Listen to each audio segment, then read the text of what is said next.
প্রথম সমস্যার কথা বলেছি, অর্থাভাব, মানে টাকা পয়সার অভাব থাকবে। টাকা পয়সার অভাব নিয়ে আপনি কি করবেন? এটা একটা বিশাল ডাইলেমা।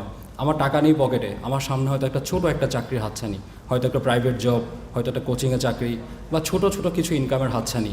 তখন ওই মুহূর্তে ওই ওই টাকার পয়সার ওই হাতছানিটাকে না বলে দেওয়ার মতো এত বড় সাহস অনেক সময় করা যায় না। তখন নিজেকে বলতে বাধ্য হয় যে আমি কি না খেয়ে থাকবো, নাকি আমি চাকরিতে যাব, আমি কি নিজেকে ব্যস্ত করে তুলবো নাকি যাব না। ওই সময় যে আপনাদের একটা কঠিন সিদ্ধান্ত নিতে হয়, তখন আপনি সেই কঠিন সিদ্ধান্তে নেওয়ার পর যদি আপনি স্টিক থাকতে পারেন, আপনি যে সিদ্ধান্ত নিয়েছেন সেই সিদ্ধান্তের প্রতি আপনি কমপ্লিটলি ডেভোটেড, ডেডিকেটেড থাকতে পারেন, তাহলে কোনো সমস্যা নেই, আপনি একটা চাকরি না করতেই পারেন। কিন্তু আবার চাকরিতে জয়েন করার পর, আমি উভয় সিনারিওটা বলছি কারণ আমি প্রাইভেট জব করে এই লাইনে এসেছিলাম। আপনি যখন চাকরিতে জয়েন করবেন, আপনি চাকরিতে জয়েন করার আগে আপনার পক্ষে চাকরিতে জয়েন করার পর কী কী সমস্যা হবে সেটা বোঝা সম্ভব নয়। আপনি এগ্রি করেন? সেটা আপনার পক্ষে বোঝা সম্ভব নয়। ওই জব